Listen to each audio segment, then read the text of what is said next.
Well, first of all, I want to thank you all so much for coming. I really appreciate you all taking the time to come listen to me, just talk about what I've been doing this past semester, how important quilts are to me, and I feel like the community. There's so many people here. How many people here have either made a quilt before, know how to sew, or have embroidered before? Okay, this is awesome.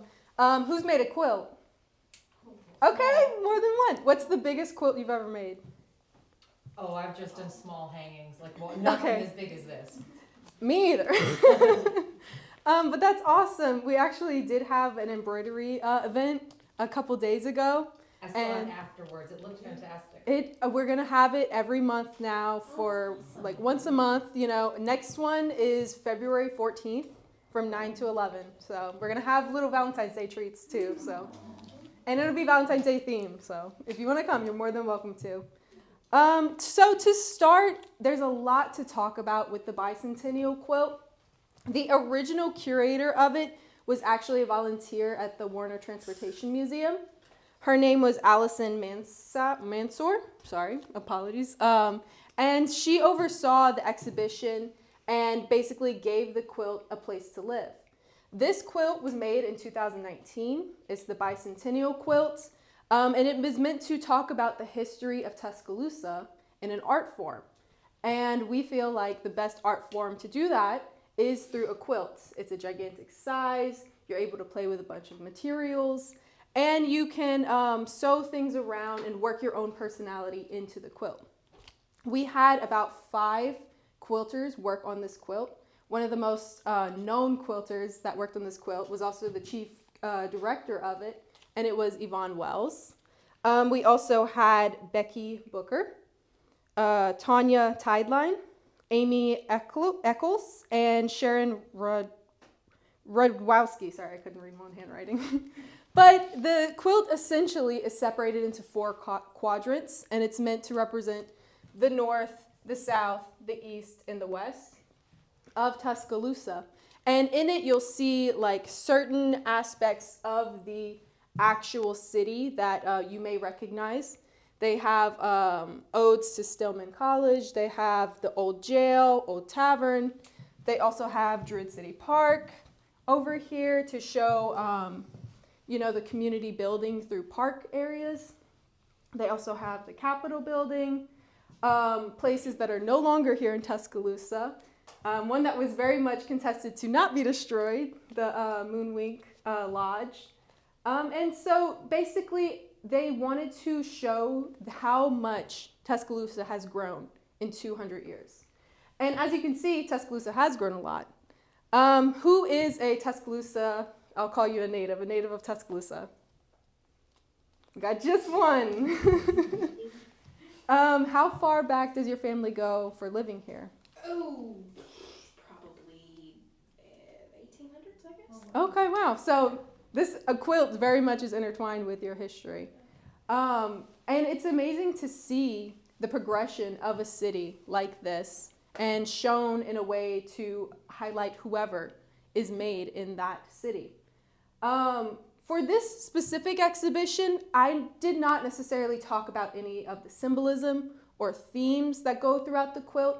I wanted to more emphasize the procedure that was done and why they chose to stitch and embroider each thing into it the way that they did. And so a lot of the reasons why they chose the technical terms of, let's say, adhering this little patch right here, which is supposed to represent Chief Tuscaloosa, which the city's named after. The reason why they did that was because Yvonne Wells had that patch for years, and she didn't know what she wanted it for, but she knew that eventually she was going to have it be something big one day. And so she ended up putting it in this quilt.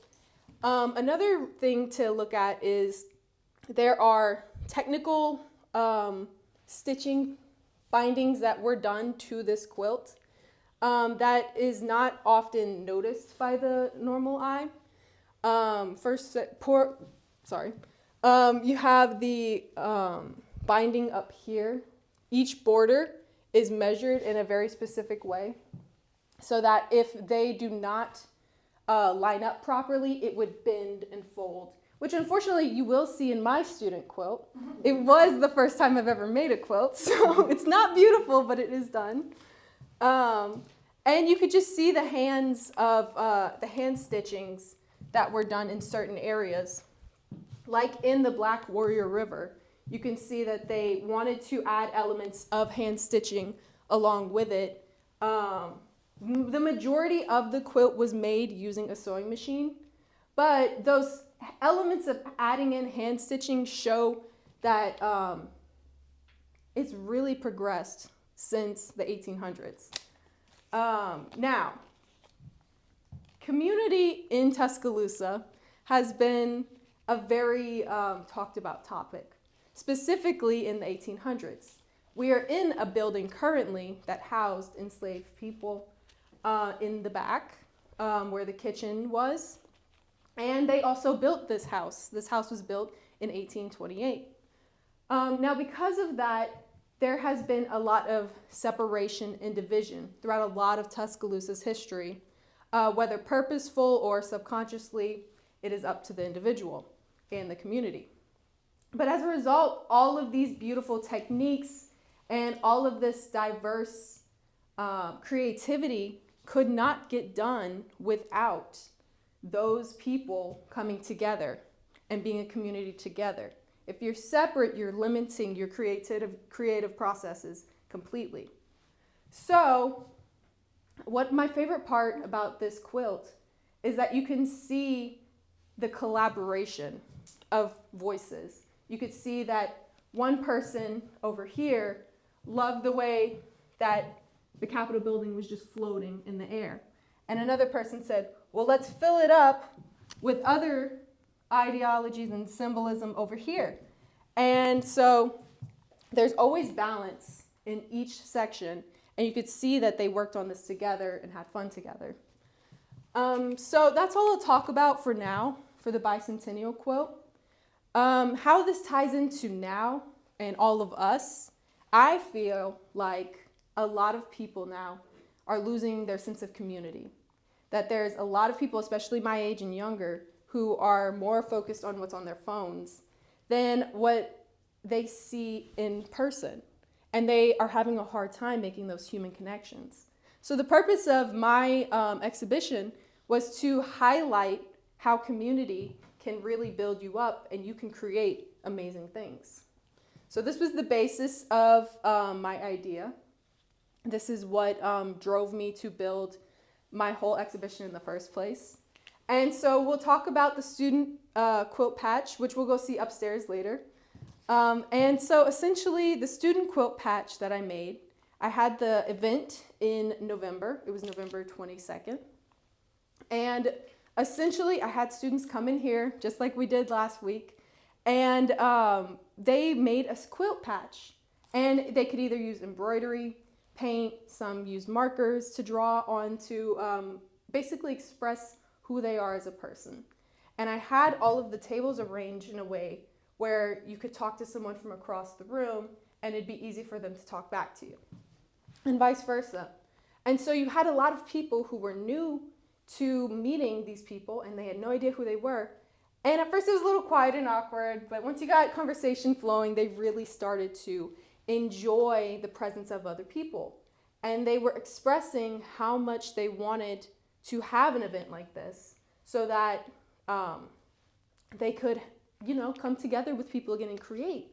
And so that's whenever we started to have the idea of having it once a month, but it wasn't quite there yet. But through that, I also had them fill out a form. And the form essentially said, where are they from? Most of the students were out of state. Who they are as a person, and in the sense of that, what obstacles they have overcome, or a positive event that's happened to them while they've attended the University of Alabama. And a lot of them, whenever they talk about their struggles, say, I either look to family and friends to keep me uplifted, or I find it within myself to persevere. Sorry. And then they also always talked about the highlight of their life is finding new friends and making connections.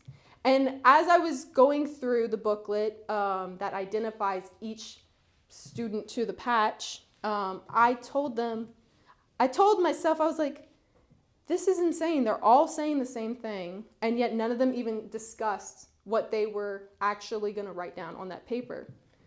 So it's just incredible to see how hungry people my age and younger are for human connection, and how much they love actually making things once they get off this stage of fear, of being afraid to see what else is out there.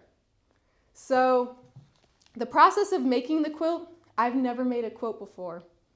And I also had just learned how to embroider and sew. So I was basically working with them as I was going through the process. And essentially what happened was I ended up having to contact the West Alabama Quilters Guild. And if you don't know who they are, they're essentially the quilting community in West Alabama. They offer, it is majority, I believe they said over 200 old women.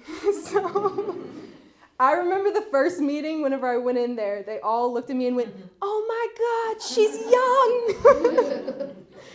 And they welcomed me with open arms, and they said, anytime you want to come back, you're more than welcome to. We even meet on Tuesdays at this little church, and you're more than welcome to come sew with us. So I've been meeting with them. One of the women decided to help me make the quilt, and her name is 𝙎𝙩𝙞𝙬𝙘𝙬 She also has 3 quilts, which is upstairs, because she is an alumni of the campus. So one of the things that I wanted to show students throughout my exhibition was that community building and creativity can lead to beautiful things. And so her 3 quilts, 2 of them she's won awards for, and the other one was made for her father-in-law who had passed, and she made it in honor of him because he was a veteran. And so it's a giant ornate eagle that she found a pattern for. So you'll get to see that in a minute. It's very nice. But, and there's also an opportunity quilt that is gigantic, and you're allowed to touch it, which will be fun. And it also has a lot of symbolism of Alabama on it. But the quilters really just showed me that it's okay to not know anything and to start from scratch and to build up. And so by the time the second public event went around, I understood that even if I don't know everything right away, it's okay because nobody knows. So it's not like it's going to be this gigantic thing that people are going to freak out about. And I'm very thankful for having the opportunity to create this exhibition, to figure out exactly what was going on with Tuscaloosa. As you can see, I found quite a bit on the University of Alabama's history in quilts and Tuscaloosa in general, Tuscaloosa County. So whenever we're done, we can all get up. You're more than welcome to read them. Do you have any questions for now? Okay, perfect. So while we're all in this energy of creating and thinking about community, I'd like us all to go upstairs and go see the student quilt that I've been talking about. And you could go through the booklet and read what exactly the students were saying. All right, thank you.